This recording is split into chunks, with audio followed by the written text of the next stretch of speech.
Welcome back. And now we have Pauline Rooney back with us, our Yoga for Wellbeing instructor and author. And today the topic is chair yoga. So Pauline, welcome. Thanks, Linda. It's lovely to be back. And chair yoga, how is that? What does chair yoga entail? That's a really great question, and it's something that many people get confused about and wonder if it's the same or, well, it's not the same, but it is. That's a bit of a contradiction. If you can do a posture on the floor, you can do it in a chair. And the advantage of doing yoga in a chair is you might have had an injury, you might not feel like getting onto the floor, you may not have the space to get onto the floor, or you might be a little bit more gorgeous in years, so therefore you're unable to get onto the floor. But yoga is all about the three. It's the breathing, it's the posture, and it is the mindset. So therefore, if you can have those three on a mat, you can have those three on a chair. It's very simple to do the same types of things. If you do a back bend on a mat, you can do a back bend on a chair. And it's a matter of same principle. You lift, you extend your spine, and you take your sternum back. A back bend's not leaning back. It's lifting and leaning the spine backward. So therefore, we can do that on a chair. We can do our spinal twists on a chair. Just like that. You'd always do it to both sides. Even to the triangle poses in the standing, we won't stand, but you hang on to your chair. I'm a great believer in safety, Linda. If you're on wheels, you must lock them down or have your chair very secure. Safety's paramount. So you'd come out the side of your chair, checking the shoulders not up, that it's down, and you'd ease out like that. Now that's a lateral or a side bend to your spine. Same as on the floor. You do that on both sides, you see. So it keeps the body moving. Any movement is good movement. We don't just do the movement and forget about our breath and our mind application to it. So we would say breathe in and turn and breathe out, and then breathe naturally, and then breathe in and coming back, and then breathe out. So your breath movement is the same on the mat as it is in a chair. Forward bends, we can bring the legs out a little bit and stretch our spine. You'd never arch up because you wouldn't do that on the mat. So you extend and you come forward. Ankle work. How often have we heard, oh, my ankles are weak and I find it hard to balance or to walk? In your chair, circle your ankles. You'd go both ways and you'd do both ankles, and just that very gentle movement, that will help. The other one that I really like for bone density, hands back on the chair, right foot always slightly forward, and that has to do with the positioning of lifting.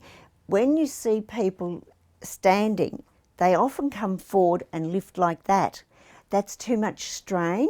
So by putting that foot forward, holding your chair back, you lift from there. It's a straight lift. You can come straight up to stand. But that's enough work. Even if you're unable to lift, you can still push like that.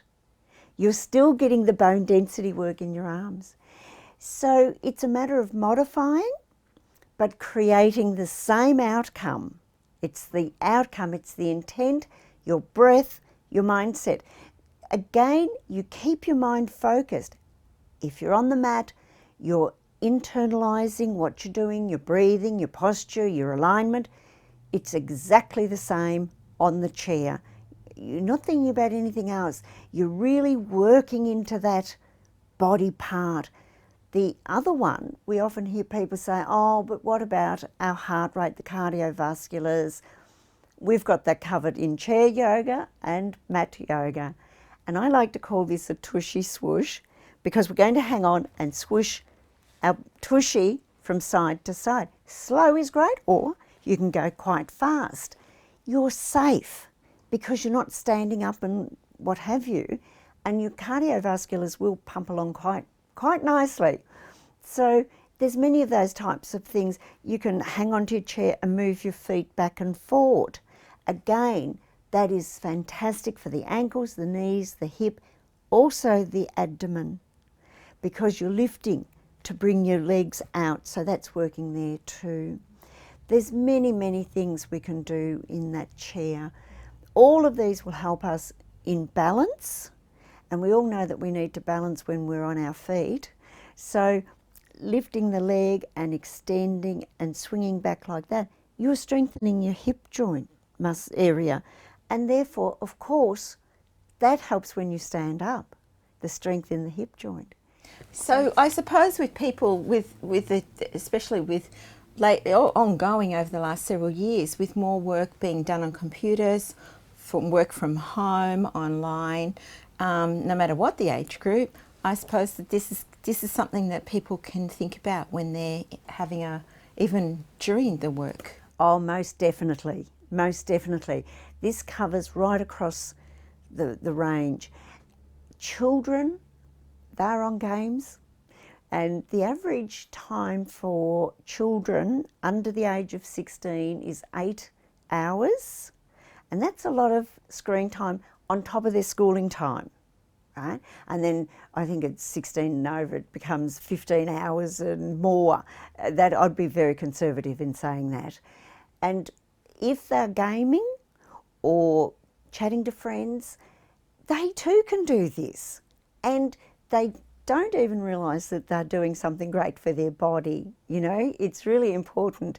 And I must say, I notice that both of us smile, and that's a really good thing to do too, because it takes about 16 muscles to smile and 32 to frown. So it's very harsh on the face if you're frowning a little bit too much. So smiling is good. It also changes the mindset, right? So if you're feeling a bit sad and you're sitting there feeling, I'm sad, it doesn't do the mind, the body any good, Linda. So a big smile and a big breath and a little movement will change your day completely. It's really important.